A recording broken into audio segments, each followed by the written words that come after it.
রাহুল, আর হয় নয় বল কোনো লাভ নেই। দেখছিস তো ঘটনাটা কোথায় গিয়ে পৌঁছেছে। কিন্তু ঘটনা তো এটাই যে আমি প্রিন্সিপালের কাছ থেকে ঘটনাটা জেনেছি। যদি প্রিন্সিপালের কাছে জেনেই থাকো তাহলে তুমি অনুজকে বলতে গেলে কেন? তুমি কি এক্সপেক্ট করো একমাত্র অনুজ ওকে ফিরিয়ে আনতে পারে? আর যদি তা পারে, এটা তো শুভ দিক নয় আমার মেয়ের জন্য। তাহলে তো আমাদের যে কোনো একটা ব্যবস্থা নিতে হবে এবার। আর এটাই যদি হয় যে অনুজ গুড্ডিকে ছাড়া থাকতেই পারছে না, তাহলে তো শোনো, এর মধ্যে থাকতে পারাপারির কোনো ব্যাপার নেই।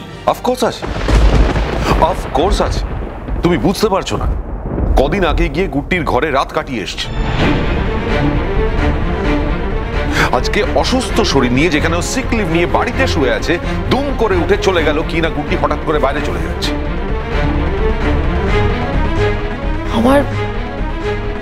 আমার জীবনটা তো ছেলে খেলা করার জীবন নয়। আমি তো এতগুলো দিন মিথ্যে ইনভেস্ট করি। তাছাড়া আমার তো কোনো দোষ নেই। আমি তো জানতে চেয়েছিলাম, ও তো আমাকে বললেই পারতো যে ওর মনে এখনো গুটির জন্য দুর্বলতা আছে। সেটা আমাকে বললো না কেন? কেন এই মিথ্যে বিয়েটা করলো আমি বুঝতে পারছি না। প্রথমেই মিথ্যে বিয়ে, এই কথাটা তোমার তোলা উচিত হচ্ছে না শিরিন। তুই এখনো এই কথাটা বলবি জেঠুমনি? এই বিয়েটা সত্যি বিয়ে? এই বিয়েটা? তাহলে দাদা ভাই ওকে যে কথাটা বললো সেই কথাটাও আমাকে কেন বলতে পারলো না? ওর কাছে আমার কি দাম আছে? আমি মানুষটার ওর কাছে কি দাম আছে? কোনো দাম নেই। শোনো, আমি যতটুকু বুঝেছি, গুড্ডির পাহাড়ে একা ফেরায় বিপদ আছে। বাবা, এই কথাটা পরিষ্কার বোঝা যাচ্ছে। অ্যাটলিস্ট আমি বুঝতে পারছি, তুমি বুঝতে পারছো। আমি বুঝতে পারছি না এখানে উপস্থিত বাকিরা কেন কেউ বুঝতে পারছে না। সবার হাবভাব কথাবার্তা শুনে মনে হচ্ছে পিকলু একটা ইলিসিট সম্পর্ক তৈরি করার চেষ্টা করছে। মনে হয়েছে মানে মনে হয়েছে মানেটা কি? এই কথাটাই তো সত্যি, একটা অবৈধ সম্পর্কের মধ্যে ঢুকে পড়েছে ও।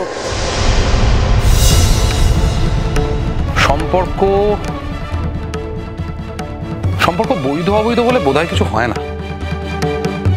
আর নিজের স্ত্রীর সাথে অবৈধ সম্পর্কে কি জড়ানো যায়? একটা কথা মনে রেখো টুটুল, গুড্ডি ওর স্ত্রী ছিল, এখন কিন্তু আর নেই।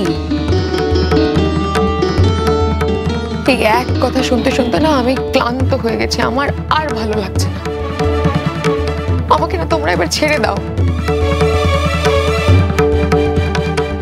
আমি সেই জন্যই মার বাপিকে ডেকে এনেছি।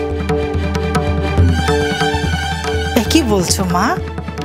এরকম করে বলো না। দেখো, তুমি তো আমাদের বাড়ির লক্ষ্মী, তুমি এমন কথা বলো না। আচ্ছা, তোমার কি সত্যি মনে হয় যে অনুজ যদি এরকম একটা কাণ্ড করে আমরা সবাই বাড়ির লোকেরা এটা মেনে নেব? কখনো না। আর শোনো না, তোমার জেঠুমনি যা বলছেন সেটা তো সত্যি হতেও পারে, তাই না?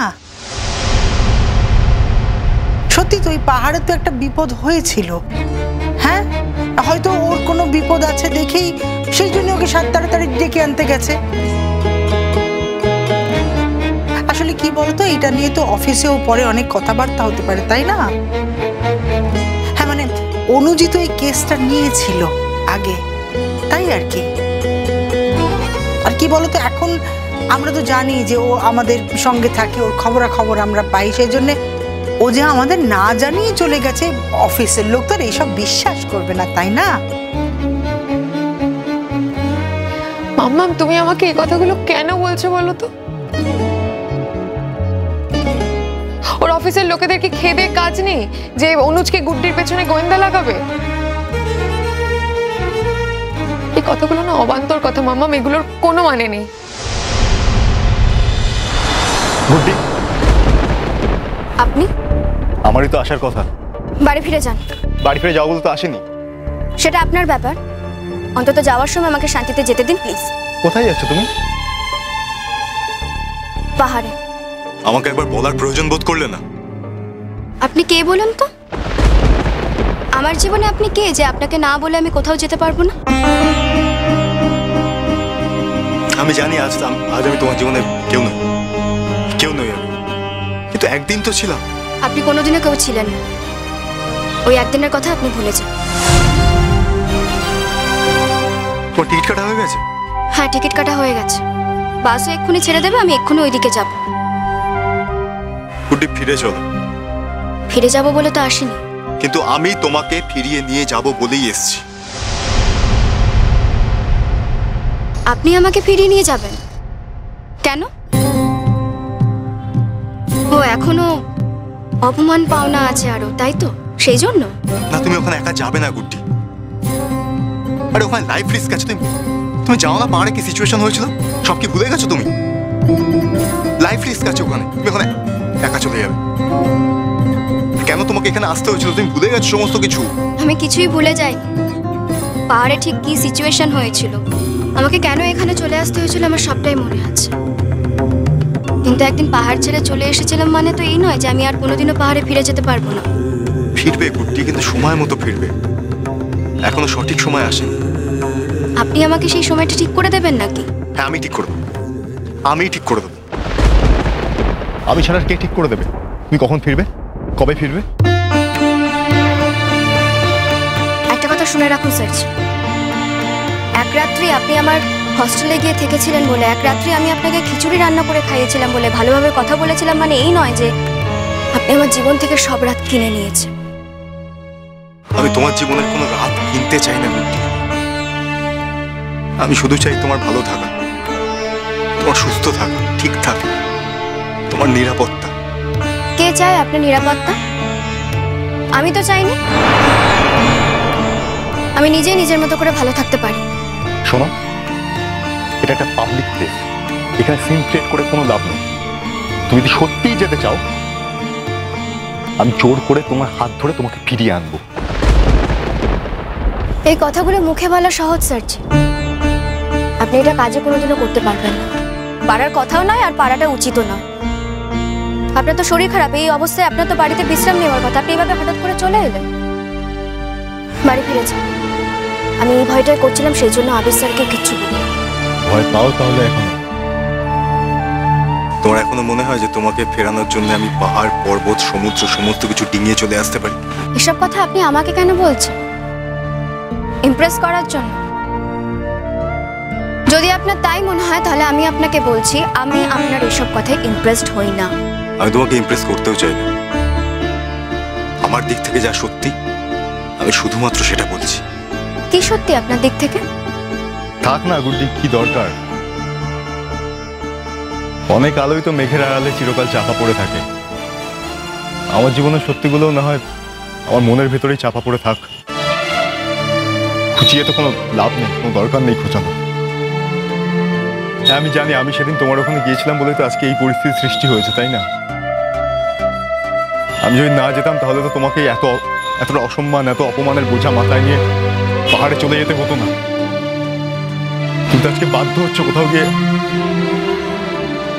আমি তোমায় কথা দিচ্ছি, আমি আর তোমার সঙ্গে যোগাযোগ রাখবো না, আমি তোমার সাথে দেখা করবো না, কোনোদিন দেখা করবো না। তাহলে তো তোমাকে যেতে হবে না, বলো? আপনার ধারণা ভুল। আমার এমনি এই শহর ভালো লাগছে না, তাই আমি চলে যেতে চাইছি। জেঠুমনির পারমিশন নিয়েছো? সব ব্যাপারে তো আপনাকে মাথা ঘামানোর কোনো দরকার নেই। আমি জেঠুমনির সঙ্গে পরে কথা বলে নেব। কবে, কোথায়, কখন পারমিশন নেবে তুমি? চলে যাওয়ার পর? যে মানুষটা তোমাকে এত ভালোবাসে, তোমার জন্য প্রাণ পর্যন্ত, তাকে তুমি এইভাবে অসম্মান করবে? আমি তো এরকমই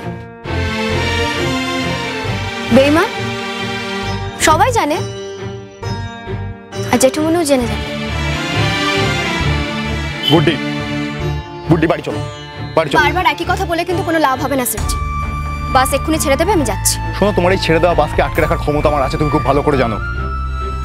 ক্ষমতার অপব্যবহার করবেন না, এটা ভুলে যাবেন না। আমার সঙ্গে আরো অনেক যাত্রীরা যাবেন। আপনি শুধু শুধু ক্ষমতা দেখিয়ে সবাইকে অসুবিধায় ফেলতে পারেন না। কবে যখন বোঝো তাহলে কেন কথা বাড়াচ্ছ? ফিরে চলো। আর আমিও আপনাকে বলছি, আমি ফিরে যাওয়ার জন্য এখানে আসিনি। আপনি কিন্তু বৃথায় এখানে দাঁড়িয়ে দাঁড়িয়ে সময়টা নষ্ট করছেন। আপনার যদি এখানে দাঁড়ানোর হয় তাহলে দাঁড়িয়ে থাকুন। আমিও এক্ষুনি বাসে উঠে যাবো, বাস ছেড়ে দেবে, আমিও চলে যাবো, তারপরে আপনি বাড়ি ফিরে যাবেন। তাতে যদি আপনার মন শান্ত হয় তাহলে তাই করুন। কেন শুধু শুধু সময় নষ্ট করছো? এক কথা বাবা বলতে আমার ভালো লাগছে না, বুঝতে পারছো না তুমি? কি বলছেন কি আপনি? আমার উপরে এতটা জোর আপনার ঠিক কবে থেকে হলো? জোরটা আমার ছিল এই গুড্ডি, আমি শুধু খাটাইনি। তার মানে এটা নয় যে তুমি এতটা বাড়াবাড়ি করবে। আমার পারমিশন ছাড়া তুমি কোথাও যাবে না। কোন অধিকারে? আপনি কোনোদিনও আমার কেউ ছিলেন না, আর যদি কোনোদিন কেউ থেকেও থাকেন, আজকের দিনে দাঁড়িয়ে আপনি আমার কেউ হন।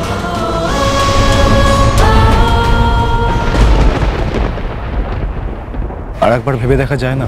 আমার সব ভাবা শেষ হয়ে গেছে, আমি যাব। আর কোনোদিন ফিরবে না? না। আমাকে আর কোনোদিন দেখতে ইচ্ছা করবে না তোমার?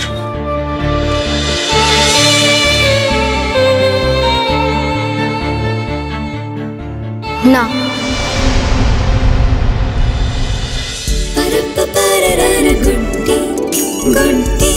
চলো চলো চলো চলো চলো পাল্টাই।